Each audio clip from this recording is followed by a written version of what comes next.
নমস্কার, আলোকবর্তিকা news channel থেকে আমি প্রজ্ঞা পারিজাত আছি আপনাদের সাথে। আমাদের সাথে আজকে আমাদের স্টুডিওতে উপস্থিত আছেন বিশেষ অতিথি হিসেবে কবি কৌশিক গাঙ্গুলি। দাদা, আপনাকে নমস্কার। নমস্কার। সুব্রত সরকার, কবি সুব্রত সরকার, বিশ্বরূপা ব্যানার্জি, স্মৃতি বিশ্বাস। আচ্ছা দাদা, আপনি আপনার কবিতা জীবনের কিছু কথা বলুন, আর যদি একটা কবিতাও আমাদেরকে শোনান। আপনার 53তম কবিতার বই সেটা হচ্ছে দিনকাল আজকাল ভালো নয়, সেটা নিয়ে যদি আমাদেরকে কিছু বলেন। কবি কৌশিক গাঙ্গুলির দিনকাল আজকাল ভালো নয় 53তম বই, এবং উনি লাইফ টাইম অ্যাচিভমেন্ট অ্যাওয়ার্ড পেয়েছেন কবিতার জন্য। আমি আলোকবর্তিকা নিউজ চ্যানেলকে ধন্যবাদ একটা সুন্দর সাহিত্যের আড্ডা বসাবার জন্য।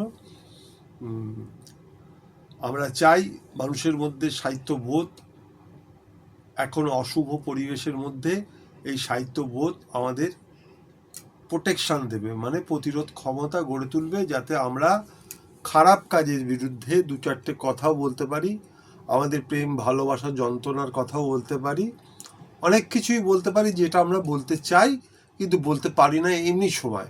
কিন্তু আমরা কবিতায়, গানে, নাটকে, উপন্যাসে, গল্পে আমরা সেসব কথাই বলি। আমার নিজের লেখক জীবন এই সেপ্টেম্বরে 40 বছর হয়ে গেল। আমার 53টা বই প্রকাশকদের সৌজন্যে প্রকাশিত হয়েছে। 54তম বইটা 18ই অক্টোবরে বেরোবে। এখন আমি না চাইলেও আমার বই বেরোয়। এখনো আমার আর লেখার অত ক্ষমতা নেই, মাঝে সাঝে একটু আধটু কপি হাউসে বসলে পরে কবিতা লিখি। আর পুরস্কার ও লাইফ টাইম অ্যাচিভমেন্ট বললো, লাইফ টাইম অ্যাচিভমেন্ট আমি একাধিক পেয়েছি। আমি ফেসবুক জগতে আসার আগেই কেন্দ্রীয় সরকার, টিভি চ্যানেল, সংবাদপত্রের সব পুরস্কারই পাওয়া হয়ে গেছে। তারপর ফেসবুক জগতে এসে অজস্র পুরস্কার পেয়েছি। আমার পুরস্কারগুলোর পেছনে কোনো লবিবাজি বা অর্থের কারুকাজ নেই। আমি দেখিয়ে দিয়েছি প্রতিষ্ঠানের লোক না হয়েও, রাজনৈতিক দলের লোক না হয়েও, এবং একা থেকেও, এখন আমার জীবনে পারিজাত এসছে, কিন্তু একা থেকেও মানুষ মাথা উঁচু করে কবিতা লিখতে পারে, সময়ের কথা বলতে পারে। তার জন্য হয়তো সে মার খায়, তার জন্য সে হয়তো অপমানিত হয়, তার জন্য সে একঘরে হয়, কিন্তু সে তার কাজটা করে যেতে পারে। পরে যদি সুযোগ পাই আরও কথা বলবো। একটা ছোট কবিতা পড়ি। ঈর্ষা মোছা যায় কিন্তু ভালোবাসা মোছা যায় না, যা অমরত্বের দিকে এগিয়ে নিয়ে যায়। নানা স্বপ্নের ভেতর দিয়ে কোনো নাগপাশের বন্ধনে, তাকে আটকাতে পারবে না হায়নার দল। কবিতা আর ভালোবাসা ছাড়া আর কিছুই নয়। মরে যেতে যেতে যেন একদিন একটা জীবন্ত কবিতা হয়ে উঠতে পারি। ধন্যবাদ, ভালোবাসা। এখন আমরা শুনবো সুব্রত সরকার, কবি সুব্রত সরকারের মুখে তার কবিতা জীবনের কথা, এবং আমার হাতে তার প্রথম কবিতার বই বসন্তের ঝরা পাতা এটা আছে।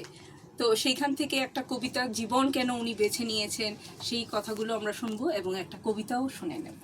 একটা ঝড় উঠেছিল, কোনো একটা মুহূর্তে একটা ঝড় উঠেছিল, একটা তাড়না ধ্বংস করে চলেছিল আমাকে। বিস্তীর্ণ সেই তাড়না থেকে নিজেকে উদ্বুদ্ধ করতে যখন চাইলাম, তখন মনে হলো যেন একটি রাস্তার দরকার। আর সেই রাস্তাটা লেখায় রয়েছে, সেই রাস্তাটা রয়েছে কোথায়? সেই রাস্তাটা রয়েছে আমাদের চেতনায়। সেখান থেকে শুরু কবিতার জীবন। আর এর সঙ্গে অ্যাওয়ার্ড বা এইগুলো যেগুলো আছে সেগুলো আছে, সেগুলো ঝুলাতে 1-150 রয়েছে, সেগুলো নিয়ে ভাবনার কিছু নেই। সবচাইতে বড় যেটা পেয়েছি সেটা হলো এই জগৎটাতে এমন কিছু লোকদের পেয়েছি, যেরকম আমার পাশে বসে আছে শ্রদ্ধেয় দাদা, এই যে বোনটি আছে স্মৃতি বিশ্বাস আছে, এদেরকে পেয়েছি। এই মধ্যখানে একটু ভুলেও বলছি, দিদিও আছে। এদের প্রত্যেককে পেয়েছি। একটা আলাদা আনন্দ, একটা আলাদা জগৎ, একটা আলাদা অনুভূতি। এটা বলতে পারবো না কাউকে, মানে এই যে কি আনন্দের, এটা বলে বোঝানো যায় না। এটা সেরকম একটা জায়গা, সেখান থেকেই পেয়েছি। আবারও বলবো কিছু, আমি ছোট্ট একটি কবিতা দিয়ে আমি শুরু করছি। ওরা বলেছিল বাঁচবে ওরা বলেছিল বাঁচবে ওরা প্রতিদিন প্রতিটা সময়। ওরা বলেছিল ওরা বাঁচবে। ওরা আজকে বেঁচে নেই, ওরা ঘুমন্ত, ওরা জেগে নেই। স্লোগানে স্লোগানে চারিধার অস্থির। ওরা বাঁচবে বলেছিল, ওরা বেঁচে নেই। ওরা বই পোকার দল, ওরা কিছু শেখেনি, ওদের মেরে ফেলা হয়েছে। ওরা বাঁচবে বলেছিল, ওরা বাঁচতে পারেনি। নমস্কার। বাহ, দারুণ। খুব সুন্দর কবিতা আমরা শুনলাম। এখন আমরা আসব বিশ্বরূপা ব্যানার্জির কাছে। ওর প্রথম কবিতার বই এক আকাশ। বাহ, এক আকাশ, সুন্দর। সেইটা নিয়ে কিছু কথা আমরা বিশ্বরূপা ব্যানার্জির কাছ থেকে শুনবো, যে কিভাবে উনি কবিতা জগৎ বেছে নিলেন, কেন বেছে নিলেন। সুব্রতদার মতো যেরকম বললো যে ঝড় উঠেছিল, আমার জীবনেও একটা মারাত্মক ঝড় উঠেছিল। তো সেই ঝড়টা যখন সব কিছু শেষ করে দিচ্ছে, তখন না মানে খড়কুটোর মতো আমার জীবনে কবিতাটা আসলো। তখন ভাবলাম কিছু তো নিয়ে বাঁচতে হবে, কি নিয়ে বাঁচবো। যখন ভাবলাম যে না, আমি তো একটু লিখতে পারি, তাহলে এটাকেই আঁকড়ে ধরি। তো শুরু হলো একটু একটু করে লেখা। কখনো ভাবিনি যে কারোর সাথে পরিচয় হবে এভাবে, অনেক মানুষ চিনবে। আস্তে আস্তে অনেকেই চিনছে, অনেকেই কথা বলছে, অনেকের সাথে পরিচয় হচ্ছে, যে এতজন চিনবে, নিজের বই প্রকাশ হবে, এটা কখনো ভাবিনি। কিন্তু প্রথম আমার শুরু হয় ওয়েব ম্যাগাজিন দিয়ে। ওয়েব ম্যাগাজিনে আমি লেখা পাঠাই, কিন্তু সব ঠিক ছিল। শেষে ভাবলাম ওয়েব ম্যাগাজিনে তো লেখাটা আমি পাঠাচ্ছি, কিন্তু আমার হাতে তো কিছুই থাকছে না, একটা হার্ড কপি, নিজের নামটা আমি দেখতে পাচ্ছি না, নিজের লেখাটা আমি দেখতে পাচ্ছি না। তখন আস্তে আস্তে ফেসবুকে দেখলাম যে বিভিন্ন মানুষ অ্যাড দিচ্ছে সংকলনে লেখা নেওয়ার জন্য। লেখা দিলাম। লেখা দেওয়ার পর একটা নেশা চেপে বসলো। ওই যে প্রথম বইটা আসলো, ওই নেশাটা, যে একটা বই, একটা মেডেল, একটা সার্টিফিকেট, না আমাকে করতে হবে, আমাকে পারতে হবে। তো এইভাবে আস্তে আস্তে গোটা 52-53 সংকলনে লেখা দিলাম এক পুজোতেই। তো তখনই ভাবলাম যে এবার একটা একক করলে কেমন হয়। সব কিছু বড্ড তাড়াতাড়ি হয়েছে। একক করলাম, প্রথম বই করলাম এক আকাশ। তো আমার সব লেখাই মূলত ছবি কেন্দ্রিক, আমি ছবি দেখে লিখি প্রথম কথা। বা হয়তো কোনো জায়গায় বসে আছি, মনে পড়লো। এমন হায়েস্টও রয়েছে, আমি এক জায়গায় বসে যখন আমি মানে আরেকটি বই করেছিলাম পালকি কথা রীতিকথা, সেটি ফ্লিপকার্টে পাওয়া যাচ্ছে। তো ওটা আমার কথা হয়েছিল 4 ফর্মা নিয়ে কাজ করতে হবে। এবার আমি যে 4 ফর্মা যখন কথা হয়েছে, হঠাৎ বলছে না বেশি হয়ে গেছে, আরও 12টা লেখা দাও। 12টা লেখা তখন আমার স্টকে নেই। তখন তাহলে আমি লিখতে হবে 2 ঘন্টা সময়। আমার ছেলে রয়েছে একটি 8 বছরের, তো ওর স্কুলের বাইরে বসে আমি এক টানা লিখে গেলাম, মোবাইলে টাইপ করলাম 12টা লেখা, 12টা কবিতা। ওটা আমার জীবনে একটা মানে গুরুত্বপূর্ণ দিন, যে আমি এক টানা 12খানা লেখা লিখেছি। লিখে যাই হোক, সেটিও প্রকাশিত হলো, এখনও চলছে। জানি না কতদিন কেমন চালাতে পারবো, মানে তবে হ্যাঁ, এই জীবনটা এসে অনেক মানুষের সাক্ষাৎকার পেয়েছি, অনেক মানুষের সান্নিধ্যে এসেছি। এই যে দাদার সাথে পরিচয় হয়েছে, সুব্রত দাদার সাথে, তোমার সাথেও পরিচয় হয়েছে, এর আগে অনেক দেখা হয়েছে, কথা হয়েছে, স্মৃতিদির সাথে দেখা হয়েছে, এগুলো আমাদের কাছে, হ্যাঁ আমাদের কাছে অক্সিজেন। এখন একদিন না লিখলে মনে হয় কি যেন লিখিনি, কি যেন করিনি, একটা কি পাইনি। আর যদি 2-3 দিন লেখা সত্যি হয় না, সময়ের সাথে পাল্লা দিয়ে তো আমরা সবাই চলি, কিছু কিছু সময় লেখা হয় না। তখন ওই যখন আবার হাতে কলম নিই, ওই অভ্যেসটা যখনই মনে হয় ইস এটা পারছি না, আমার কাছে তো এটা আগে অনেক তাড়াতাড়ি হয়ে যেত, এই জিনিসটা বড্ড মিস করে যাই। তবুও চালিয়ে যাই। হ্যাঁ, কথা আরও হবে। একটা কবিতা হোক আমার লেখা। কবিতার নাম হচ্ছে কবর দিলাম। কবর দিলাম মনের যত দুঃখ ক্ষত, কবর দিলাম সাগর পাড়ে বালিয়াড়িতে, যন্ত্রণাকে উগরে দিলাম অশ্রুস্নাতা চোখ দুটো আজ বন্যি শিখায় উঠল জ্বলে, না বলা শত কথার মাঝে। সব কথাকেই জ্বালিয়ে দিলাম, দহন করলাম চিতার মাঝে, খারাপ থাকার ঘর বাঁধলাম একলা আমি নিজের সাথে। দারুণ দারুণ কবিতা। সত্যি আমরা ক্ষতগুলোকে কবরের মধ্যেই দিয়ে দিয়েছি, দিয়ে আমরা আনন্দে আছি লেখা নিয়ে, কবিতা নিয়ে, সব সৃষ্টিশীল কাজ নিয়ে। এবার আমরা আসব স্মৃতি বিশ্বাসের কাছে। তো তুমি কি করে কবিতায় এলে, একটু যদি আমাদের দর্শকদেরকে যদি বলো। নমস্কার, আমি স্মৃতি বিশ্বাস। আসলে আমার কবিতা মানে এই কবি জগতে পদার্পণ হচ্ছে সুব্রত সরকারের হাত ধরে। তো আমি ছোটোখাটো ফেসবুকে লিখতাম, ছোট ছোট ক্যাপশন লিখতাম। তো ওনার একটা লেখা চোখে পড়ে, তো সেখান থেকে উনি আমার সাথে কন্ট্যাক্ট করে। তারপরে বলেন যে তুমি যখন লিখতে পারো কেন লিখছো না, আসো লেখার জগতে, আসো, লেখা দরকার, কারণ লেখাটাকে বাঁচিয়ে রাখা দরকার আমাদের। তো সেখান থেকে একটু একটু করে লেখার জগতের দিকে আসি। মানে আসি বলতে লিখছি, সেটা আমি কোনো রকম কোনো গদ ধরা বা বাধা ধরা ইয়েতে লিখি না। আমি যেটা দেখি, যেটুকু দেখি বা সেইটা থেকেই লেখার চেষ্টা করি। বাস্তব যে সমস্ত নির্যাতিত মানুষদের নিয়ে লেখার চেষ্টা করি। তো মানে ছকে বা ছন্দে আমি সেভাবে করে লেখায় পারদর্শী নই বা সেভাবে লিখিও না, আমি আমার মতন করে লিখি। আর এভাবে করে লিখে চলেছি। এখনও আমার কোনো বই প্রকাশ হয়নি, একটা বই প্রকাশ হতে চলেছে অক্ষর প্রকাশনী থেকে। তো জানুয়ারিতে বইটা প্রকাশিত হবে, আশা করি বইমেলা। তখন। হ্যাঁ, 2026, হ্যাঁ। 2000 রয়েছে, তো তখন আশা করি সবাই বইটা পেয়ে যাবেন। আর তারপরে বইটা কোথা থেকে পাওয়া যাবে সেটা অবশ্যই এরা বলে তখন, দেবেন। হ্যাঁ। তো সেভাবে চলছে। আর এখানে এসে বহু মানুষের সাথে পরিচয় হয়েছে, যা ভীষণ ভালো লেগেছে। আর এখানে মানে প্রতিদিন নতুন নতুন মানুষের সাথে দেখা হচ্ছে, পরিচয় হচ্ছে, অনেক কিছু জানতে পারছি। সেখান থেকে কিছু কিছু ইন্সপিরেশন বাড়ছে যে সত্যি তো লেখাটাকে বাঁচিয়ে রাখা উচিত, বা সাহিত্যটাকে এগিয়ে নেওয়া উচিত। যদি আমরা না এগিয়ে আসি তো আস্তে আস্তে প্রতিবাদ পিছিয়ে যাবে বা প্রতিবাদ শুরু হবে না। তো এখান থেকেই লিখছি বা লেখার চেষ্টা করছি। সবার সহযোগিতা ভালোবাসা পেলে এগিয়ে যাব হয়তো। তো একটা কবিতা যদি আমরা শুনি। অ্যাকচুয়ালি আমি কবিতা হিসাবে তো সেভাবে কিছু লিখি না, একটা লেখা আমি একটা লেখাই পড়ে শোনাচ্ছি। হ্যাঁ। তো এই দুদিন আগে লিখেছিলাম, দাম্পত্য জীবনের অনেক বায়ুরোধী বা পাত্রের মতো, কলমে স্মৃতি বিশ্বাস। তো বিবাহিত জীবন নিয়ে আমার একটা লেখা। বিবাহিত জীবন অনেকটা বায়ুরোধী পাত্রের মতন, ভেতরে মুক্ত বাতাসের ভীষণ অভাব। দম বন্ধ করে যেন সবাই ছটফট করে শুধুমাত্র একটু নিঃশ্বাস নিয়ে বেঁচে থাকার জন্য। একটা ঘরোয়া পরিবেশ থেকে বেরিয়ে একটা ছোট্ট বারান্দা, যেখানে নিঃসন্দেহে শ্বাস নিতে পারে এবং বেঁচে থাকতে পারে। যেরকম একটা, যেখানে সবাই শান্তির একটু নিঃশ্বাস পায়।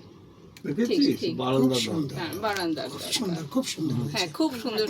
আর সবচেয়ে বেশি আমি এখানে কৃতজ্ঞতা প্রকাশ করব সুব্রত সরকারকে, যে এদের মতো মানুষকে এই সংসারের বদ্ধ জায়গা থেকে বের করে এনে লেখালেখির দিয়ে যে অক্সিজেনটা, মানে নিঃশ্বাস, মানে শ্বাস প্রশ্বাস, মানে সুন্দর বায়ু পাওয়ার যে একটা ব্যবস্থা করে দিয়েছে বন্ধু হিসেবে, সেটা কিন্তু অনেক বেশি পাওয়া।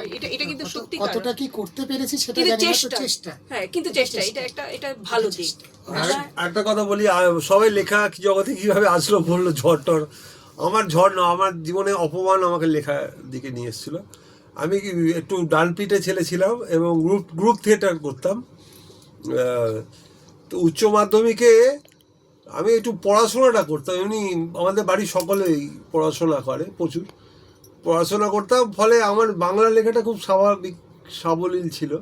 উত্তর 24 পরগনার ছেলে আমি উত্তর 24 পরগনার মধ্যে বাংলায় হায়েস্ট পেয়েছিলাম, ফার্স্ট বয়ের থেকেও 8 নম্বর বেশি। ফলে সে খুব রেগে গেছিলো, এসে আমাকে দুদিন ধরে অপমানিত, ফার্স্ট বয় আর সেকেন্ড বয় মিলে খুব অপমানিত করেছিল। বলেছিল যে হেড এক্সামিনারে মেয়ের সঙ্গে প্রেম করছি বলে এত নম্বর দিয়ে দিয়েছে। তা খুবই অপমান থেকে একটা ভেতরে অপমানিত জ্বালা। আমি ঝগড়াঝাটি অশান্তি কিছু করিনি, স্তম্ভিত হয়ে চুপচাপ বসেছিলাম দুদিন ধরে অপমানিত পর। তারপর একদিন দাদার কার্ড নিয়ে লাইব্রেরি গেছিলাম। বর্তমানে নন্দন সিনেমা হলের যে সহ অধিকর্তা, তার সহযোগিতায় আমার একটি পত্রিকা সম্পাদনার দায়িত্ব দিয়ে দিলাম। তখন আমি কিচ্ছু লিখিনি, সেই আমাকে প্রথম লেখালেখি শুরু করায়। এখন তার সঙ্গে মাঝে মাঝে নন্দনে দেখা হয়, এখন যোগাযোগটা কমে গেছে। প্রচুর বই পড়ায়, তার সঙ্গে পারিজাতেরও আলাপ করে দিয়েছি। এবং সেই আমার শুরু লেখালেখির, অপমান থেকে লেখালেখি। আমি তো লিখতে পারি, তার মানে সে তাই বলেছিল তুই তো ইচ্ছা করলেই লিখতে পারিস। সত্যি তো আমি লিখতে পারি। তো লিখে তারা হারিয়ে গেছে পৃথিবীর কোনায় কোনায়, ফার্স্ট বয় সেকেন্ড বয়রা। আমার খুবই মজা লাগে যখন আমি আর স্কুলে যাই, তখন প্রীতি প্রফেসর, ইঞ্জিনিয়ার, ডাক্তার, প্রমোটার, রাজনৈতিক নেতাদের নিয়ে সব লাফালাফি করে। কিন্তু অদ্ভুত, আমি স্টেজে উঠলে পরে 11-12 যারা ওই পাস করে উঠেছে দল বেঁধে যখন প্রণাম করতে আসে, আমি অবাক হয়ে যাই। আমি তো কবিতা ছাড়া আর কিছুই করিনি। একটা জীবন সাংবাদিকতা করেছি বড় বড় পেপারে, কিন্তু তার জন্য আমার এই এত খ্যাতি যে যা কিছু সবই কবিতার জন্য। তবে হিংসাও প্রচুর পেয়েছি, তাই জন্য আমার হোয়াটসঅ্যাপের ট্যাগলাইন থাকে, অপমান আর সম্মান আমার গায়ে গা লাগিয়ে থাকে। এই হচ্ছে আমার জীবন। বল। একটা সবচেয়ে বড় কথা যেটা আমি মনে করি, দাদা যেটা বললে একদম ঠিক কথা, আমরা প্রত্যেকেই কোনো একটি কষ্ট নিয়ে, কষ্ট না থাকলে কখনো কলম এগোবে না। আমরা প্রত্যেকেই, আমি যেটা বলেছিলাম একটু আগে যে ঝড়, সেই ঝড় তো আমার জীবনে বয়ে চলেছে। একটা কষ্ট আমার জীবনকে ভীষণ রকমভাবে কঠিন অবস্থায় নিয়ে চলে এসছে, সেখান থেকে আমি কলম ধরেছি। তো কষ্ট না থাকলে কবিতা আসবে না, সুখে কখনো কবিতা আসে না। না, ঠিক। কষ্ট তাকে পেতেই হবে, তাহলে কবিতা আসবে। জীবনে আমি একটা দিক আমি বুঝেছি যে যেখানে অর্থ কষ্টটা একটা বড় কষ্ট, পারিবারিক কষ্টটা একটা বড় কষ্ট, দাদার যেরকম বন্ধু কষ্টটা, আমারও বন্ধু কষ্টটা অনেক বড় কষ্ট। এরকম অনেক ঘটনার সাক্ষী আমি নিয়েছি, সেখান থেকে আস্তে আস্তে এসেছি। ঠিক, খুব সেখান থেকে দামি কথা। দামি কথা এটা। আচ্ছা পারিজাত, তুই কিভাবে লেখা এসেছিস বল। আমি তো লেখায় এসেছি, আগেও আমি আরশিকে জানিয়েছিলাম, আমি নিজে লেখায় এসেছি আমার ভাইয়ের মার খেতে খেতে। আমি যে বাঁচবো সেটাই আমি ভাবিনি। 2023 সালে আমার ভাই মধুচন্দা পাল বলে একটি মেয়েকে প্রেম করে, আমরা মেয়েটিকে মেনে নিয়েছিলাম, কিন্তু মেয়েটি আমাকে এবং আমার মাকে মানতে পারেনি।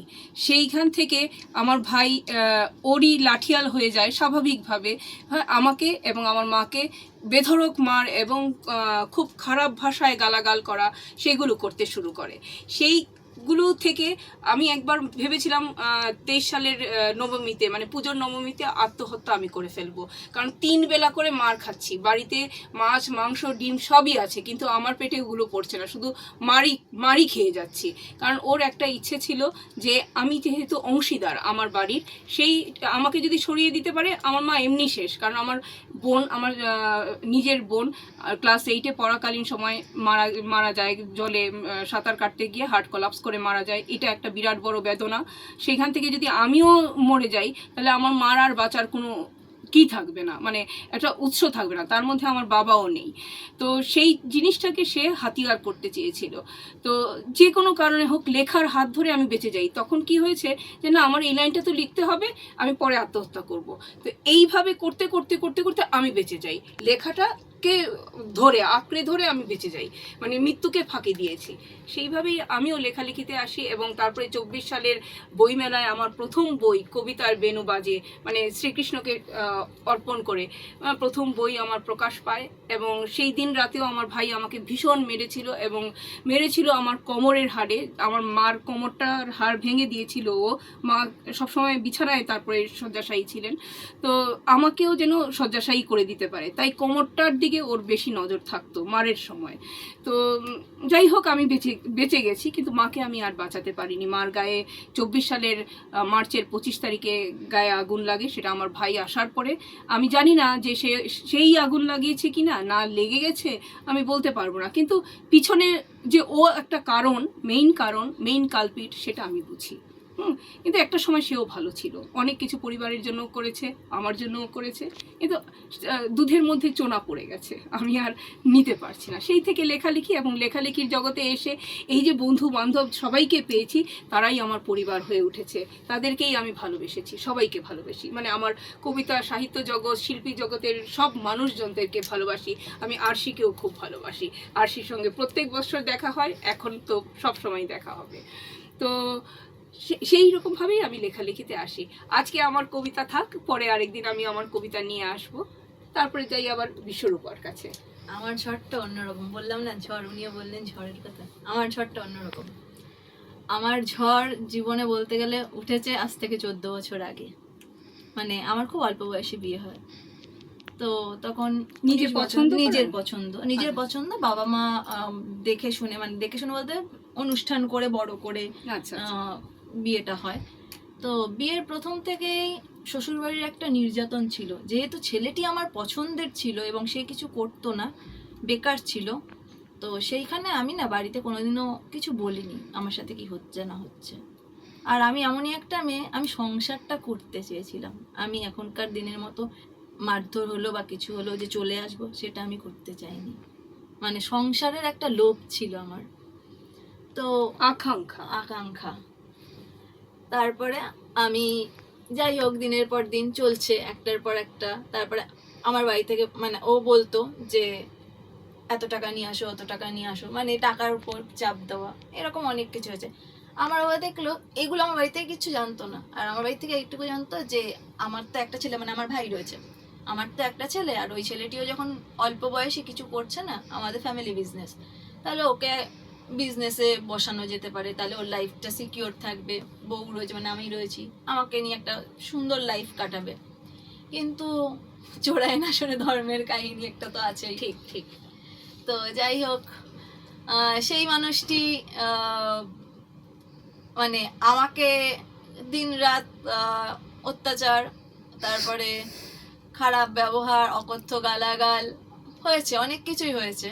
মানে এমনকি আমি যখন আমার বিয়ের পর আমি পড়াশুনো করেছি, মানে 11-এ থাকতে বিয়ে হয়েছে, গ্র্যাজুয়েশন কমপ্লিট করেছি 15 সালে বিয়ের পরেই, আর 16 সালে কনসিভ করে 17 সালে আমার ছেলে হয়।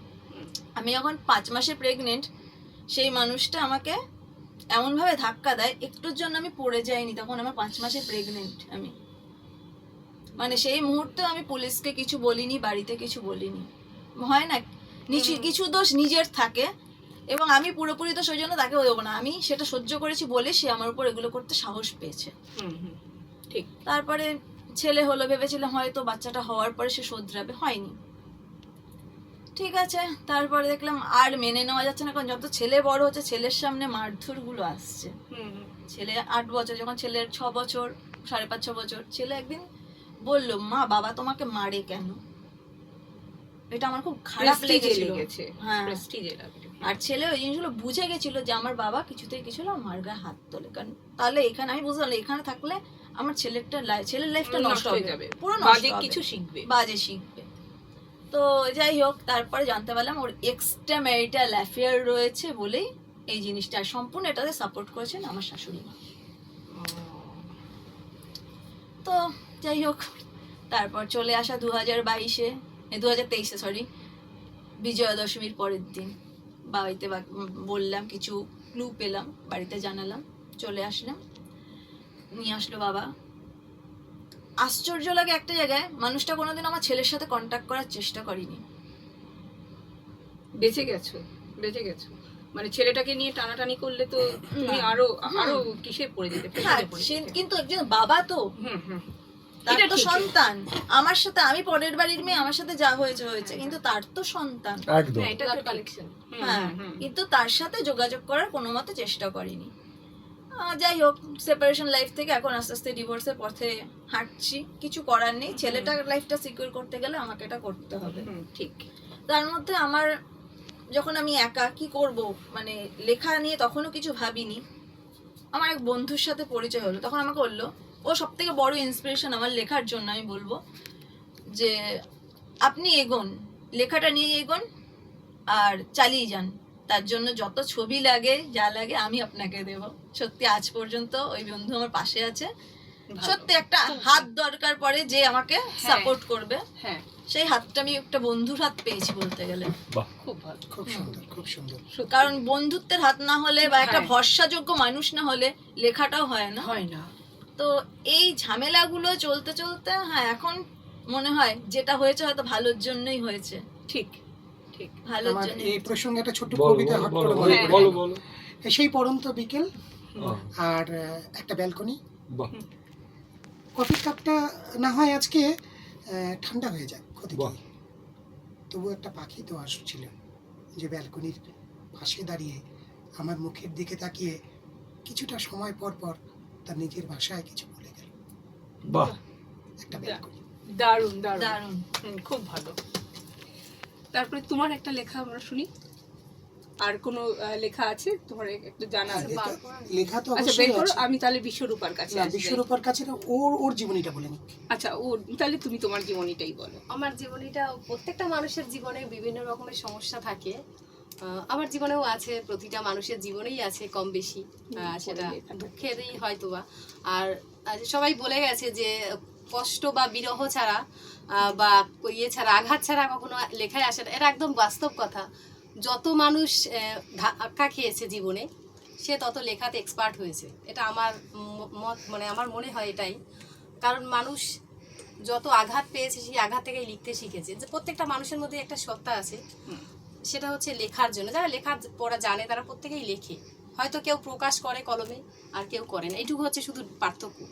তো আমার জীবনে অনেক ছিল, মানে এখনও আছে। সেটা হচ্ছে আমি প্রথম কষ্ট পাই আমার বাবা মারা যাওয়ার পরে। 2011 সালে জানুয়ারি মাসের 1 তারিখ আমার বাবা মারা যায়। তো আমার বিবাহটা সেটা আর একটা প্যাথেটিক, কারণ এই লেখা আর এই প্রতিবাদ থেকে প্রচুর প্রেশার থেকে কিন্তু আমার বিয়েটা, মানে সেটা অনেকটা হুট করে ডিসিশন। কারণ এই পুরুষশাসিত সমাজের জন্য, কারণ তাদের কাছে মানে প্রতিবাদটা বা মেয়েরা বলছে সত্যটা, তাদের ভুলটা ধরিয়ে দিচ্ছে, এটা সবাই হজম করতে পারে না।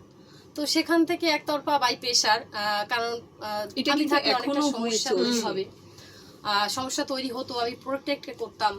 কারণ সমাজ কি করে, মেয়েদের স্বাধীনতা দেয় কিন্তু সেটা একটা স্টেজে ভাষণ হিসাবে, কিন্তু প্রত্যেকটা ভাষণ। ঘরে কিন্তু দেখা যায় সেই ঘরের বউটি কিন্তু স্বাধীন নেই। না, যেটা বউ সে নেই, একটু নেই আগে কিন্তু। নামার আগের মুহূর্ত পর্যন্ত বলে এসেছে যে আমার ঘরের বউ এই করা উচিত, অমুক করা উচিত, কিন্তু তার ঘরের বউটাকে দেখা যায় সে সব থেকে বেশি পরাধীন। তো এইভাবে করে মানে অনেকটা অনেকটা মুসলিমদের পুরুষাসিত সমাজের মৌলবী প্রতি আমার প্রচুর হ্যাঁ। বিতৃষ্ণা। আর এই কারণেই আমার এই বিয়েতে আসা। মানে আমি বিয়েটাকে মনে করি অনেকটা, মানে তার অনেকে বউ দেখতে যায়, আমি ছোটবেলা থেকে একটা কথা, আমি যেটা অনেকে বউ দেখতে যাই, আমি কখনো বউ দেখতে যাই না। আমি বলি এই বউটা যেদিনকে কাঁদবে, এটা তার মানে পরাজয়, তার এটা পতন হলো, তো সেই দিনকে যখন পতনের যেদিনকে সারাই বাজবে সেই দিনকে যাবে, এখন দেখার কি আছে। তো আমি কোনোদিন বউ দেখতে যাই না। তো সেইভাবে করে আমি আগে যখন লিখতাম ছোট ছোট, আমাদের ওখান থেকে মাসিক পত্রিকা বেরোতো, সপ্তাহে পত্রিকা বেরোতো ক্লাব থেকে, তো আমি ওখানে লিখতাম। তো সেখান থেকে ছেলেরা মানে এই লেখাগুলোকে হজম করতে পারতো না, তো তারপরে এই লেখা বন্ধ করে দিয়েছিলাম আমি তখন থেকে। যেহেতু আমি প্রোটেক্ট করতাম বলে আমাকে বিয়েতে আসতে হয়েছে, তখন লেখা বন্ধ করে দিয়েছি। তো দুর্ভাগ্যবশত উনি আমার একটা লেখা দেখে ফেলেছে, এই সুব্রত সরকার। তো তার বাই ফোর্স আবার আমাকে 15 বছর পরে আমি কলম ধরেছি। তো এটা কৃতিত্ব সম্পূর্ণ ওনার। তো যে ছেলেদের জন্য আমি লেখাটাকে বন্ধ করে দিয়েছিলাম, আবার সেরকমই একটা ছেলের ইয়েতে হাত ধরে আবার লেখাটা তাহলে এসেছে। আমরা বলতে পারি সুব্রত সরকার চশমা পরলেও ভালো দেখতে পায়। তো এভাবে করে লেখাতে পদার্পণ। তো ইচ্ছা আছে যে যাদের জন্য আমি এই লেখাটাকে বন্ধ করেছিলাম তাদের সম্পর্কে কিছু লিখবো, এটা আমার ইচ্ছা আছে। যদি বেঁচে থাকি তো লিখে যাব। বাহ, অবশ্যই অবশ্যই বেঁচে থাকবে, অবশ্যই লিখবে। অবশ্যই না। লিখতে হবে। বেঁচে থাকাটা, আর আপনার বেঁচে সংসার থাকাটা জীবন একদম সম্পর্কে আমরা বন্ধ কিছু করার জন্য জানতে না। চাই কি? সমাজ ব্যবস্থা ভীষণ বলছি বাজে। আমরা সবাই আমাদের সংসার জীবন বলেছি, আপনি আপনার সংসার জীবন সম্পর্কে কিছু না, বলুন। সংসার জীবনটা নিয়ে আমি এখানে আলোচনা করতে চাই না। ভেতরের ব্যাপার, ঠিক আছে, গভীর ঠিক আছে। ব্যাপার। তো এই নিয়ে কি একটা কবিতা হতে পারে? হ্যাঁ, এই নিয়ে না, একটা কবিতা একটা আমি কবিতা বলছি। বলতে পারি। সময়ের সাথে তখন আমি ছুটছিলাম, ট্রামটা একটু আগে ছেড়ে চলে গেল। সময়ের সাথে তখন আমি ছুটছিলাম, ট্রামটা একটু আগে ছেড়ে চলে গেল। আমার টিকিট কাটা হয়েছিল না, আমি জানতাম না ট্রামে টিকিট রক্ষক বা টিকিট দেবার কেউ আছে। আমি দাঁড়িয়েছিলাম, ট্রামটা আমার সামনে থেকে চলে গেল সময়ের সাথে, বাহ, তখন আমি দাঁড়িয়েছিলাম। দারুণ দারুণ, একদম পারফেক্ট এই কথাগুলোর সঙ্গে মিলেছে। এবার আমরা আসি বিশ্বরূপার কাছে। আমার সাথে সুব্রতদার পরিচয় কত মাস হলো? 2-2.5 মাস না? না না, আরো বেশি। তার বেশি, ওই যাই হোক মোটামুটি এরকমই হবে, 4-5 মাস ঠিক আগে আছে, ঠিক, হ্যাঁ। একটা অনুষ্ঠানে আমি গেছিলাম ওনাদের ওখানে মাঝদিয়াতে। তো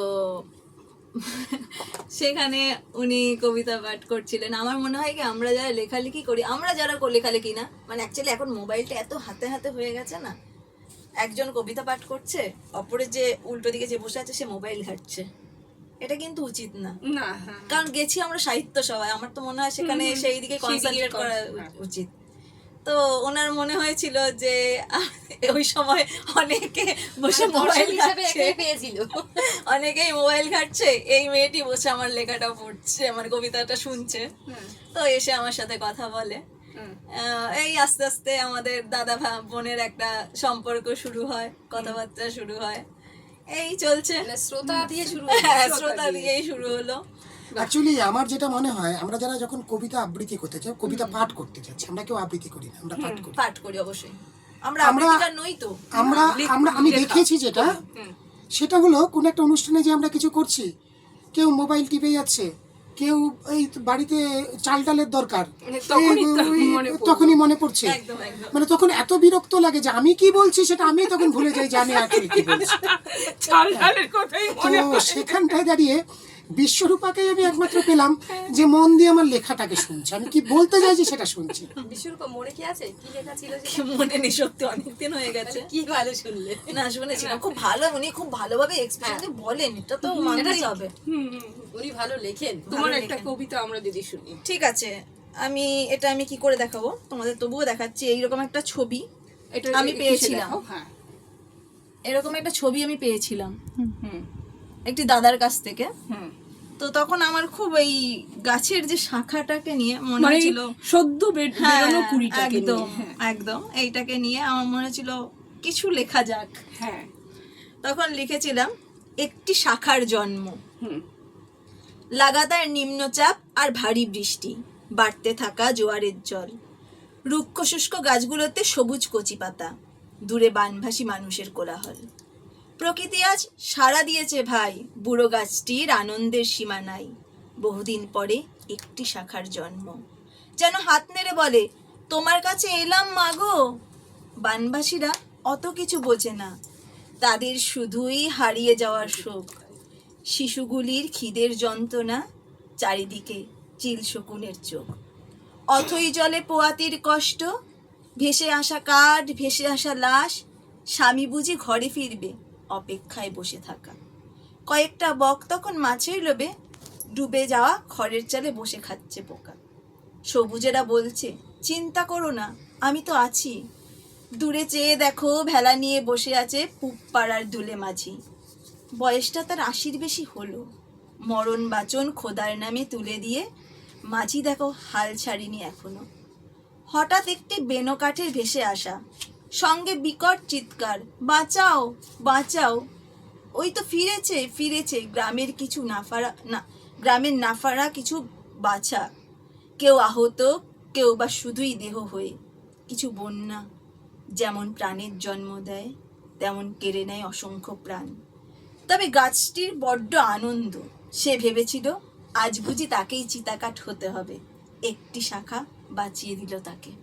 দারুণ বাহ, দারুণ সুন্দর, দারুণ, সুন্দর, খুব সুন্দর। এভাবেই লিখে যাও, খুব ভালো লাগছে। আচ্ছা, আমরা স্মৃতি বিশ্বাসের একটি লেখা, একটা জীবনমুখী লেখা আছে, ওর প্রত্যেকটা লেখাই জীবনমুখী। হ্যাঁ। দাদা, তো একটা জীবনমুখী লেখা সম্পূর্ণ শুনতে চাই। হ্যাঁ হ্যাঁ হ্যাঁ, জীবনমুখী লেখা একটা আমিও সেটাই বলছিলাম যে যদি একটা জীবনমুখী কোথায় লেখা। রয়েছে সেটা? আছে, ওখানেই আছে। হ্যাঁ আছে। ফেসবুকে?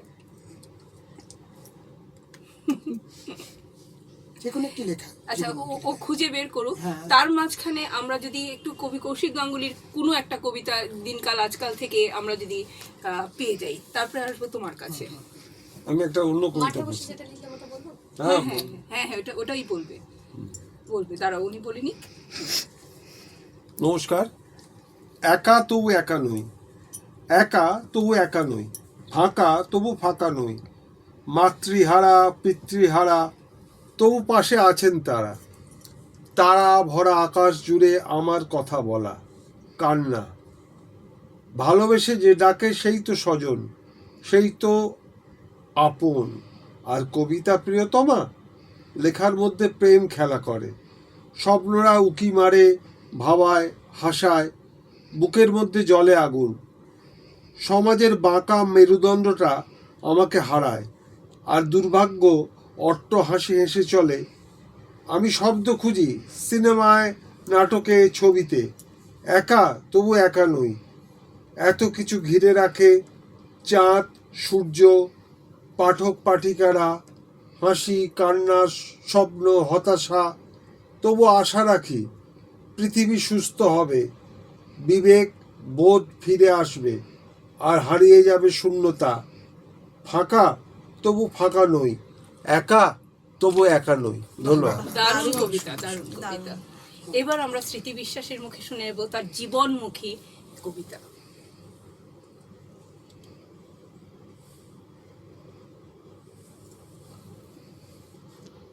আচ্ছা, আমরা এখানে যখন আসি তখন মাঠে অপেক্ষা করতে করতে বসেছিলাম, তো দেখলাম অশোকনগর পার্কের প্যান্ডেলের, এখানে। হ্যাঁ হ্যাঁ জায়গাটার নামটা দেখিনি, হ্যাঁ, তো যাই হোক, হ্যাঁ। প্যান্ডেলের বাসগুলো খুলছে আর এদিকে ওদিকে এবড়ো খেবড়ো বাসগুলো পড়েছিল, তো ওখানে বসে বসে আমি যেটা লিখেছিলাম সেটা হচ্ছে উৎসবের শেষে নীরব মাঠে বসে। হুম তো বসে আছি মাঠের মাঝে, চারিদিকে ছড়িয়ে আছে প্রচেস থিপি, বাঁশের থিপি, যেখানে দেওয়া বাঁশের আকার স্তূপাকারে দাঁড়িয়ে আছে। কিছুদিন আগেও এক অপূর্ব শোভাযাত্রার সাজে ছিল। রং বেরঙের পোশাকে সাজানো অসংখ্য মানুষ, সারিবদ্ধ ভিড়, উৎসুক চোখ অপেক্ষারত কেবল এক ঝলক ঝাঁ চকচকে মায়ের মুখ দেখবে বলে। আর সেই সব জৌলুস নিয়ে শুধু পড়ে আছে বাঁশ, দড়ি, প্যান্ডেল, ছেঁড়া কাপড়, সব কিছু যেন নিঃশব্দ ধ্বংসাবশেষ হয়ে পড়ে আছে। মানুষ দেখে বাঁশ কাঠ, আমি দেখি টাকা, কত টাকা, যা দিয়ে বাঁচতে পারতো অগণিত মানুষের প্রাণ। উৎসবের শেষ এই নীরবতা কি সত্যি আনন্দের রং মুছে দেয়, নাকি প্রশ্ন তোলে আমাদের অগ্রাধিকারকে? কোনটা হওয়া উচিত? দারুণ দারুণ, সত্যি সত্যি এই কথা। গায়ের কাঁটা দিয়ে হ্যাঁ, গেল। হ্যাঁ, খুব হ্যাঁ। সুন্দর, খুব সুন্দর হয়েছে, খুব সুন্দর। হুম। তো এদেরকে নিয়ে এবার আমি শুরু করি। হ্যাঁ এই ভিখারিটা দাঁড়িয়েছিল জানেন, কালকে ভিক্ষা করতে এসেছিল আমার বাড়িতে। ওই ভিখারিটা দাঁড়িয়েছিল কালকে ভিক্ষা করতে এসেছিল আমার বাড়িতে, হরিনাম দিতে এসেছিল। আসলে ওর ছেলেটা না অষ্টমী পুজোতে একটি নতুন জামা পরবে, ওর কাছে পয়সা নেই। হরিনামটা ছিল ওর কাছে কোনো একটি ব্যাপার মাত্র, আসল লক্ষ্য ছিল দুটো পয়সা দেবে বা একটি জামা।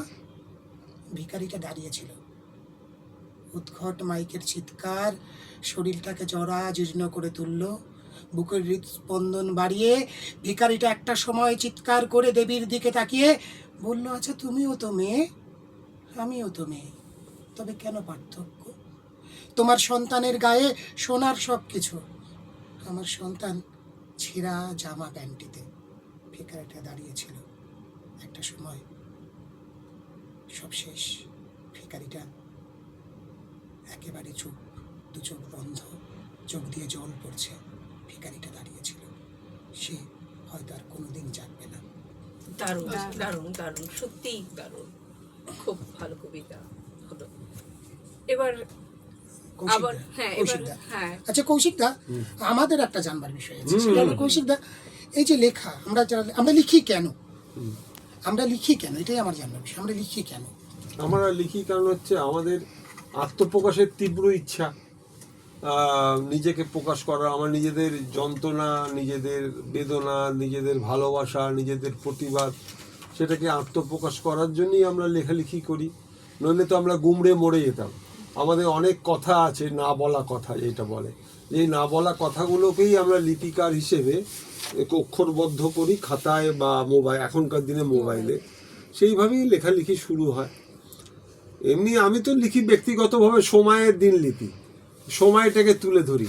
যখন আমি থাকবো না তখন যারা এই সময়টাকে বিশ্লেষণ করবে, ব্যাখ্যা করবে, গবেষণা করবে, যদিও আমার সৌভাগ্য 3টে গবেষণা গ্রন্থে আমার কবিতা ব্যবহার হয়, তা তারা এই সময়ের কথাটা লিখি বলে কি আমরা এই সময়ের দিন লিপিকার, আর কিছু নয়। না লিখলে পরে ওই 2-4টে মানে কবিতার অক্ষরে না লিখে 4-5টা গালাগাল দিয়ে একটু মদ খেয়ে মাদলামো করতেও পারি। মুখ দিয়ে অনেক কিছু ভুলভাল কথা বেরিয়ে যায়, যেগুলো হচ্ছে যে কথাগুলো আমরা বলতে পারি না, মদ খেলে পরে সেটা 10টা কথা বেরিয়ে যায় মানুষের। আর মেয়েরা চিৎকার করে ফেলে, কেঁদে ফেলে, নানা রকমভাবে তার বহিঃপ্রকাশ ঘটে। সেই বহিঃপ্রকাশটাই আমরা কলমে বা এখন মোবাইলের টাইপে প্রকাশ করি মানুষের কাছে, চিরন্তনভাবে সেটাকে সত্য করার চেষ্টা করি। এই আর একটা কবিতা যদি শুনে নেই। আমার কবিতা এই দিনকাল আজকাল ভালো নয়, লাস্ট বই এটা আমার, আপাতত 18 তারিখের আগে। আজকাল কিছুই ভালো যাচ্ছে না, সব কিছুই যেন কেমন ধারা। তবু কফি হাউস কিংবা রবীন্দ্র সদন চত্বর আমাকে ডাকে অন্তরে অন্তরে। ফেসবুকও এমন সুখ দিতে পারে না, যা দেয় কালো কফির চুমুক, চারমিনারের কড়া গন্ধ আর গমগমে ভিড়। কেউ চিনে বুকে টেনে নেয়, আবার কেউ বিরক্ত হয়ে এড়িয়ে যায়। তবু আমাকে লিখতে হবে সময়ের কথা, সেটা পাঠ করে ছড়িয়ে দিতে হবে আলো অন্ধকারের ছায়াময় জগতে মশালের মতন। ভালোবাসা ছাড়া এই ফকিরের আর কিছু নেই। প্রাত্যহিক সংবাদের মতন সমস্যা আছে, ঘিরে থাকে। তবু হে মহাপৃথিবী, আমরা যারা পদাতিক কবি, তারা জনস্রোতে যে যার পতাকা তুলে বলবো, বেঁচে আছি হে বাপ সকল। আসলে আমরা কবিতা ছাড়া বাঁচতেই পারি না। আমার পা ভেঙে গেছে, কোনোদিন সকালবেলা খাবার জোটে না, তবু বিভিন্ন অনুষ্ঠানে যাই, বক বক করি সভাপতি বা অতিথি হিসেবে, বা কবিতা পাঠ করি, ওটাই ভাবে আমরা বেঁচে থাকি। আজকে গত দুদিন ধরে খুব শরীর খারাপ, কিন্তু পারিজাত এমনভাবে ডাকলো, আমার বাপ বাপ করে একদম 3টে ডট এখানে এসে হাজির হলাম। এটা কবিতার টান, পারিজাতেরও টান, হ্যাঁ, সব মিলিয়ে একটা এটা নিয়ে আমাদের বেঁচে থাকা পাগলামো আর কি। একদম একদম আর পাগলামো না থাকলে সৃষ্টিশীল হওয়া যায় না। সৃষ্টি হয় না, পাগলামো থাকতে হয়। এবং কবিতার সবচেয়ে বড় দরকার, সঙ্গী হলে সঙ্গিনীর প্রয়োজন, সঙ্গিনী হলে সঙ্গীর প্রয়োজন। বড্ড একটা খুব ভীষণ করে প্রয়োজন। কারণ আমরা যারা যেই জগৎটা বিলং করি, সবাই যেই জগৎটার মধ্যে আমরা থাকি, এই জগৎটা সাহিত্যের জগৎ নয়। সাহিত্যের জন্য একটা জাতির জগৎ, সাহিত্যের জন্য একটা আলাদা জগতের প্রয়োজন। হ্যাঁ, আমি মনে করি এটা খুব আমরা যারা সাহিত্যের সঙ্গে জড়িত সবাই কোন ঠাসা সমাজ থেকে। আমি যেটা বলছিলাম ট্রেনে আস্তে আস্তে সবাইকে, যে আমরা নিজেরাই একটি জাতি। এই যে সাহিত্যিক যারা, আমরা হয়তো মানুষ, এটা তো ঠিকই, হিন্দু মুসলিম বৌদ্ধ খ্রিস্টান অনেক কিছু হতে পারে, কিন্তু ওগুলো না, সাহিত্যিকরা নিজস্ব একটা জাতি। হ্যাঁ, নিজস্ব একটা জাতি, এটা কবি জাতি। সাহিত্যিক শিল্পী, এরা একটা নিজস্ব জাতি। হ্যাঁ, নিজস্ব জাতি, এটা ঠিক। তা একটা কবিতা যদি শুনি। আমি না, তার আগে একটু জিজ্ঞেস করবো, সুব্রত সরকার কত বছর আগে লেখাতে এসেছেন এবং হ্যাঁ, কেন দেখুন, আমি একটু আগেও প্রসঙ্গে বলেছি, খুব সুন্দর কথা জিজ্ঞেস করেছেন। দেখুন, একটা সময় আমি সত্যি কথা বলতে কি, মানুষের জীবনে বিয়ে একটা ফ্যাক্ট, কিন্তু কিছু কিছু সময় ছেলেদের ক্ষেত্রে কিছু বাধ্যবাধকতা থাকে, কিছু বন্ধু বান্ধব থাকে যারা খুব রকমভাবে অমুককে বিয়ে কর, বিয়ে করে তুই তো সংসারই করতে হবে, অমুককে বিয়ে কর, সংসার করবি করবি, মানে সেই সময়টা আমার জীবনে একটা ভুল সিদ্ধান্ত নিতে বাধ্য করে। তারপরে সেইটাকে নিয়ে অতিবাহিত করতে, তবে একটা সময় আসে যখন আমি একটা বুঝতে পারি যে আমি কাদায় পড়ে গেছি, সারা গায়ে আমার কাদা মেখে গেছে। কালাটা কত দিন? এবার সেই কাদাটাকে আমি কোনোভাবেই সরাতে পারছি না। তো সেই জায়গাটায় দাঁড়িয়ে একটা জায়গায় উপনীত হয়েছিলাম, আমি ঈশ্বরকে ভীষণভাবে ডাকছিলাম যে আমি যখন লিখতে জানি, আমি যখন বলতে জানি, তো আমার জীবনে সেরকম কেউ আসুক যে আমাকে সাপোর্ট করবে, যে আমাকে বুঝবে জানবে। একমাত্র সেই আমাকে বুঝবে জানবে, সেটা স্মৃতি বিশ্বাস। এটা করেছে, সে আমাকে বুঝেছে জেনেছে, আমাকে সাপোর্ট করেছে যে হ্যাঁ তুমি করো, তুমি পারবে। দেখুন, এই যে ছোট ছোট পাওয়াগুলো না, এই যে পাওয়াগুলো অন্যের কাছে মনে হবে এইটুকু, কিন্তু আমার কাছে অনেক বড়, আজকে যার জন্য লিখেছি। এবার সেইটা মনে করে আমার একটি কবিতা, দুর্দান্ত মিল্টন টি আর আমি দাঁড়িয়ে। একটু আগে কফি হাউস থেকে এসেছি, এখনো ঠোঁটে জিভ লাগালে মিষ্টি মিষ্টি একটা অনুভূতি আসে। ট্রেনটা ছেড়ে চলে গেল, আমি তখনও দাঁড়িয়ে অপেক্ষা করছি না। আজকে অপেক্ষা করার কিছু নেই, আমি জানি একটু পরে আমার মৃত্যু হবে। আমি মানি সেই মৃত্যুটা আমাকে পৌঁছে দেবে কোনো জায়গায়। আমি দাঁড়িয়ে আছি, একটু পরে আমি ঘুমন্ত। বেশ বুঝতে পারলাম আমার শরীরটাকে নিয়ে নাড়াচাড়া হচ্ছে, কেউ দড়ি কাছে দিয়ে কিছু কাটাছাটা করছে। ট্রেনটা তো ছেড়েই চলে গেল, আমার তো যাওয়া হলো না। আমি তখনও ঘুমন্ত, লাশ কাটা ঘরে তখনও ঘুমিয়ে আছি। আমি নিজেই ফ্যান হয়ে যাচ্ছি সুব্রতর কথা শুনতে শুনতে, কারণ বিয়েটা হচ্ছে ওই গন্তব্যস্থলে, মানে মৃত্যুর গন্তব্যস্থলে পৌঁছানোর রাস্তা। এইটা শুনেই আমি মানে এইটা কেন এসছে, এটা আমার জীবনে যা ঘটে গেছে, যেই এখন আমি যে বিদ্রোহটা করছি, সেই বিদ্রোহ থেকে আমার এসছে। কারণ একটা জিনিস, আমি সাহিত্য বুঝি, আমার সঙ্গে যদি কোনো সাহিত্যিকের না পরিচয় হয়, ঠিক, আমি কোনোভাবেই তাকে বোঝাতে পারবো না আমি কি বলতে চাইছি। ঠিক ঠিক তার কাছে একটা গল্প মনে হবে, যেটা স্মৃতি বিশ্বাস আমাকে করেছে, সাপোর্ট দিয়েছে, আজ অব্দি সাপোর্ট দেয়। রেগে গেলে দুটো বাজে কথাও যেরকম বলে, আবার কিন্তু খুব ভালো মতন বোঝায় সে, যেটা আমি পেয়েছি। বন্ধু হিসেবে পারফেক্ট বন্ধু। ঠিক। তুই একটা কবি বলে আমি কবিতা না, আমি একটা অলৌকিক গল্প বলি, কারণ এটা রিসেন্ট লিখেছি। অলৌকিক গল্প, প্রজ্ঞা পারিজাত। বাতাসে ভেসে আসলো একটা কথা, আত্মা অবিনশ্বর, সব সমস্যা দূর হয়ে যাবে। একটি মেয়ে তার মাকে খুব ভালোবাসতো। হঠাৎ করে একদিন তার মায়ের গায়ে আগুন লাগে বা কেউ লাগিয়ে দেয়। তারপর যথারীতি মেয়েটি খাওয়া দাওয়া বন্ধ করে রোগা হয়ে গেল। তারপর থেকে মেয়েটির প্রতিদিন তার মাকে স্বপ্ন দেখতে থাকে। তার মা পরামর্শ মতো সে কাজ করতে থাকে। একদিন মেয়েটা কবিতা লিখতে লিখতে ঘুমিয়ে পড়ে মশার মধ্যে। মশার কামড়ের মধ্যে। তার মা তাকে বলে স্বপ্নের মধ্যে, আমাকে খুব মশা কামড় দিচ্ছে, তাড়াতাড়ি মশার ধূপটা জ্বালিয়ে দিত বা স্প্রে করে দিত। মেয়েটি ঘুম থেকে উঠে দেখে তার সারা গায়ে সত্যিই মশা কামড় দিচ্ছে। মেয়েটি মশার ওষুধ স্প্রে করে দেয়। মেয়েটি তখন বুঝতে পারে মেয়েটির মা সর্বক্ষণ তার কাছে আছে, তাকে ছেড়ে কোথাও যায়নি। সত্য ঘটনা অবলম্বনে কাল্পনিক চরিত্র। আশা করি এখানে যারা বসে আছে তারা সবাই বুঝতে পারছে বা ধরতে পারছে কেন এই গল্প লেখা হয়েছে। এবার তুই একটা ছোট কবিতা বল। হ্যাঁ, একটা ছোট কবিতাই বলবো। এটা আমার শ্রাবণ মাসেরই একটা বর্ষা মুখর রাতে লেখা। হয়তো রাত ওই 2:30-3টে হবে, প্রচুর বৃষ্টি, সে সময় লিখেছিলাম। বর্ষার আড়ালে তোমাকে ছুতে যাওয়ার নেশা, আর কিছুটা মেঘের কানাকানি, বজ্রের সাথে আঁকড়ে ধরে মেশা, আঙুলে আঙুল চিবুকে চিবুক, বৃষ্টি ছোঁয়ায় ভিজে ওঠা ঠোঁট, আদিম ছোঁয়ায় চোখ রাঙানি, নেশাতুর বেশে ভিজে গিয়ে মিশে গিয়ে শেষে দোষ পড়ে কাঁচের গ্লাসের, এক glass wine, first class fine, কিছু দোষ বর্ষা মাসের। সুন্দর সুন্দর, খুব সুন্দর। আচ্ছা, এবার আমরা স্মৃতির কাছ থেকে বাংলা সাহিত্য সম্পর্কে কিছু জানতে চাই। হ্যাঁ, বাংলা সাহিত্য সম্পর্কে নিজস্ব মতামত। এখানে আমরা যারা আছি প্রত্যেকে মানে নিজস্ব, বাংলা সাহিত্য সম্পর্কে কি, মানে বাংলা সাহিত্য কেন আপনার ভালো লাগে বা বাংলা সাহিত্য সম্পর্কে আপনি কি বলতে চাইছেন? বাংলা সাহিত্য আমাদের ভালো লাগে এই কারণে, বাংলা হচ্ছে আমাদের মাতৃভাষা। আমরা যে ভাষাতে প্রথম মা ডাক শিখেছি সেটা হচ্ছে বাংলা।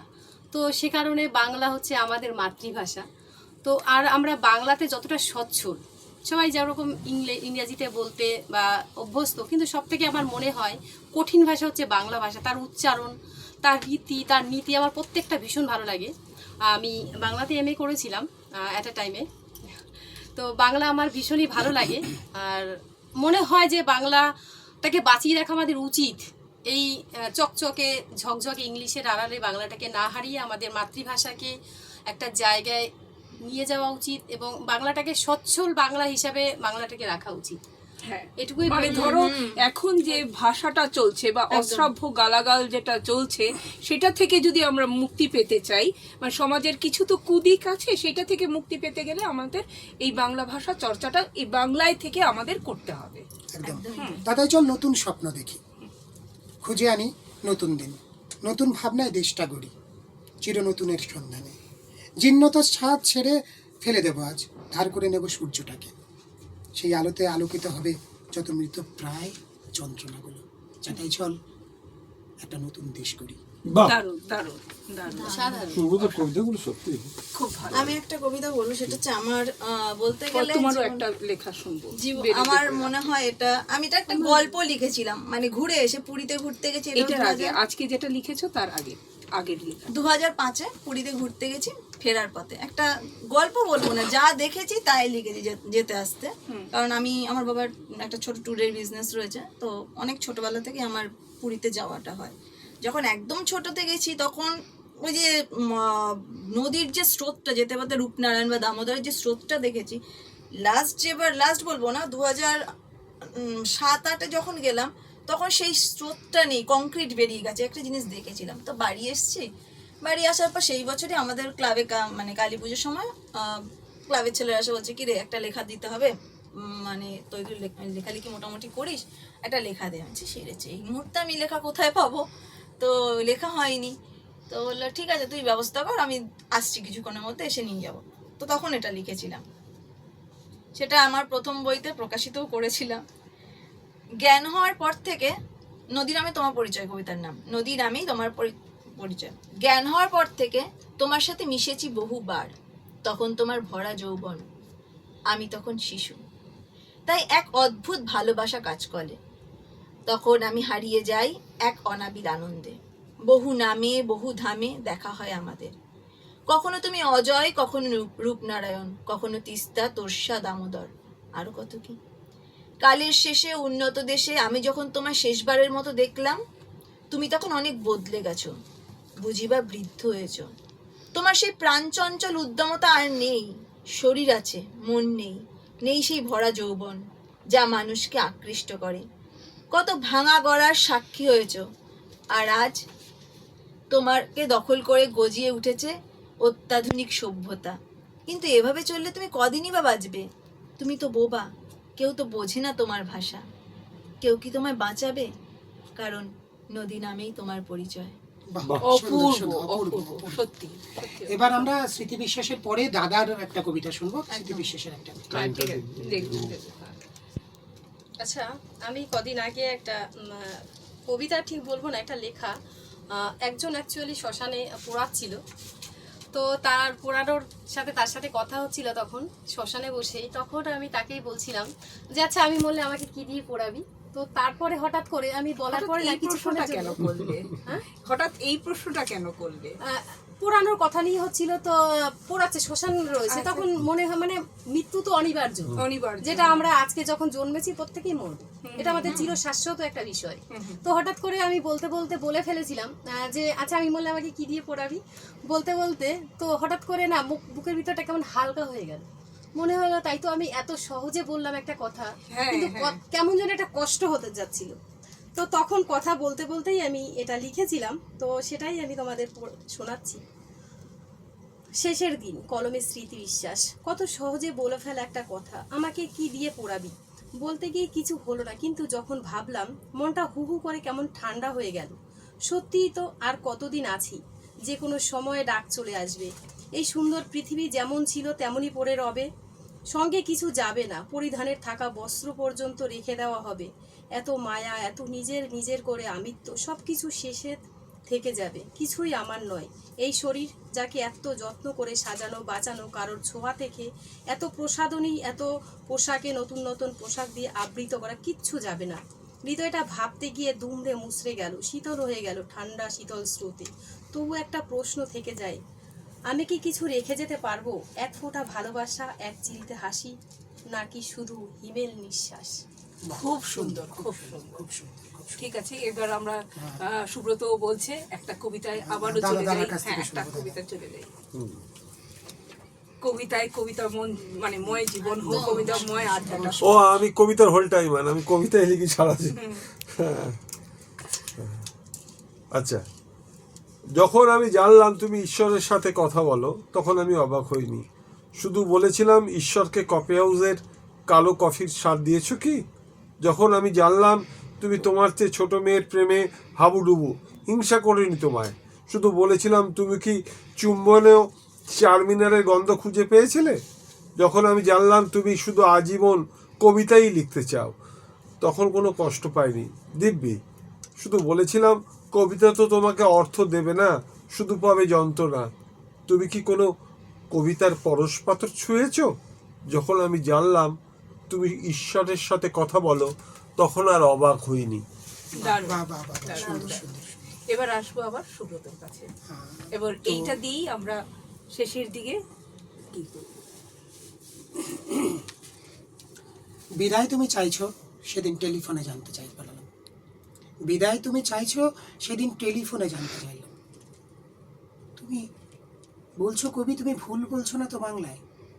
আমি বললাম না না, ভুল বলছি না, আমি জানতে চাইলাম, কিন্তু আমি জানি তুমি বিদায় চাইছো। তুমি বিদায় চাইছো, তুমি আমাকে বলছো আমি তোকে ছেড়ে চলে যাব, জানিস? এক ফোঁটা কাঁদিনি, দুঃখও লাগেনি।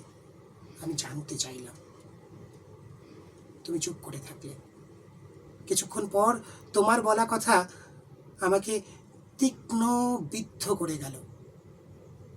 ফোন রাখতই, আমি জানতে চাইলাম, তখনও আমি শুধুমাত্র জানতে চাইলাম। বাহ, দারুণ, দারুণ, দারুণ।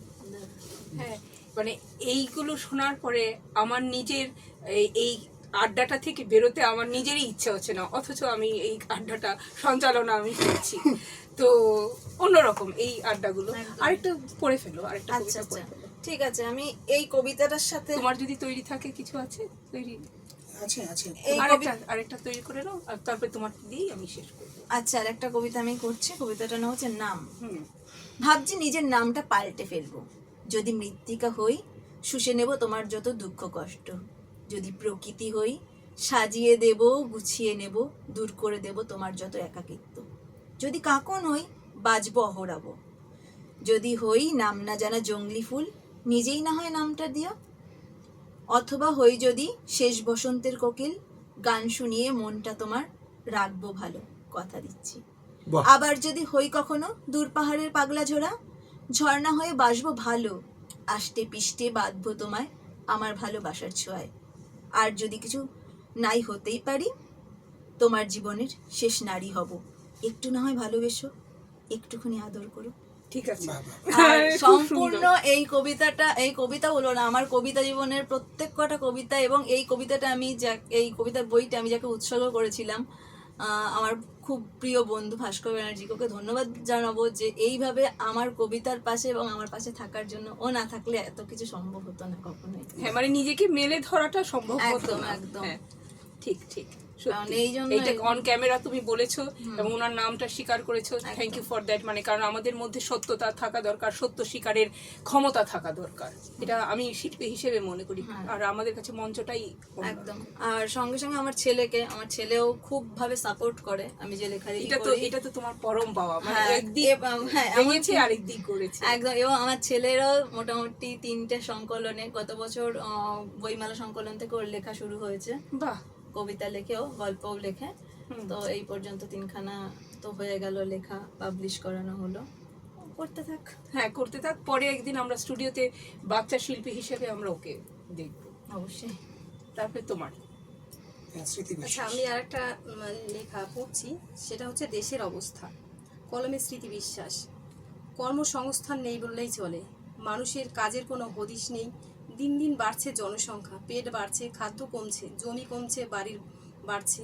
হাড়ি হচ্ছে আলাদা, হাড়ি ভাগের দেশে আজ সবখানেই হাহাকার। দেশের অবস্থা বিশাল বেহাল, ধরার যেন কোনো হাল নেই। খাদ্যভাব ভীষণভাবে সবই যেন আজ দারুণ দুরবস্থায়। দেশের মেয়েরা পাচ্ছে ভিক্ষা, শিক্ষার সুযোগ কমেছে, কাজের খবর নেই, সম্মান হারাচ্ছে মানুষ, ভালোবাসা শান্তি সব ধুয়ে মুছে গেছে। মাতাল ঘরে লক্ষ্মী বাড়ছে, দায়ের টাকায় সংসার চলে, ছেলেরা গেরো হয়ে গেছে। অপ্রয়োজনীয় শিল্পের ব্যস্ততায় দেশের অবস্থা আরও খারাপ। রাজনীতিতে চলছে পুরনো খেলা, ভোটের নামে আবার নতুন ফাঁদ। দেশবাসীর বারবার জ্বলে পুড়ে শেষ, কিন্তু কোথাও মুক্তির আভাস নেই। এদেশের মানুষ চায় শান্তি, সম্মান, কাজ ও জীবনের আশা। আসুক দিন যখন আমাদের দেশ ন্যায়, সমৃদ্ধি ও শান্তির পথে চলবে। একটু নতুন সরকার গড়ে তুলুক, সত্যিকারের উন্নতির মুখ স্বপ্ন নিয়ে সেই সরকারের প্রত্যাশা। আমি স্মৃতি বিশ্বাসের কাছে এই কবিতার পর একটা প্রশ্ন রাখছি, এত সাহস পাও কি করে? এই মানে যে অবস্থার কথা তুমি তুলে ধরলে, সত্যি এই অবস্থা চলছে, এই অবস্থার মধ্যে থেকে এত মানে গুন্ডা বদমাশ বা যা আছে আমাদের সমাজে, এদের মধ্যে থেকে এই লেখার জোর, মনের জোর পাও কি করে?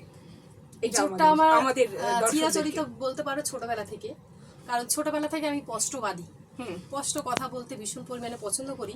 আর ভয় লাগে না স্পষ্ট তোমার? কথা না, আমার কোনোদিন ভয় লাগে না। আমরা আমি যারা মৃত্যুতেও কলম ভয় ধরে, পাই না। আমাদের কিসের ভয়? হুম। আমি কোনোদিন ভয় পেতাম না। আমি যখন স্কুল লাইফে পড়তাম তখন থেকে আমাকে কোনো কিছু যদি স্কুলে ম্যাডামকে বলতে হতো তো আমাকেই এগিয়ে দেওয়া হতো। হ্যাঁ। তো ভয়টা আমার চিরদিনই, আমার কোনোদিনই ছিল না।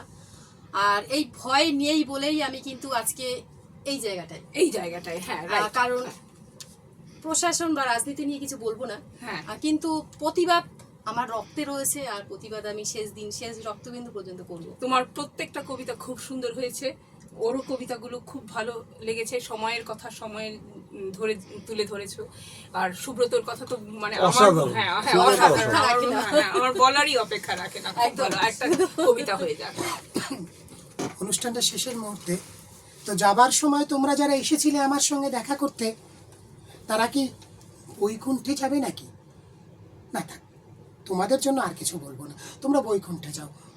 আমার জন্য একটি সরু রাস্তা, এক পেয়ে রাস্তা হলেই চলবে, না হয় আলপথ রেখে যেও। আমি উদাস বাউল হয়ে সে পথ ধরে যাব, তোমাদের কথা মনে রাখবো। গানে, কথায়, মূর্ছনায়, সুর, তাল, লয়ে তোমাদেরকে এক করে দেব। তোমরা সবাই বৈকুণ্ঠে যাও, আমি অপেক্ষায় তোমাদের জন্য দাঁড়িয়ে থাকবো। দারুণ দারুণ।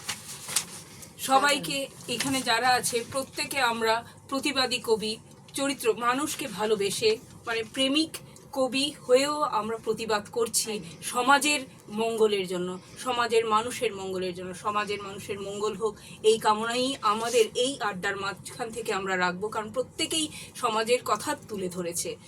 কবি কৌশিক গাঙ্গুলিকে অসংখ্য ধন্যবাদ এই স্টুডিওতে আসার জন্য, আলোকবর্তিকা নিউজ চ্যানেলে আসার জন্য, এবং সুব্রত সরকার, কবি সুব্রত সরকারকে অসংখ্য ধন্যবাদ জানাই বিশ্বরূপা ব্যানার্জিকে, ধন্যবাদ জানাই স্মৃতি বিশ্বাসকে।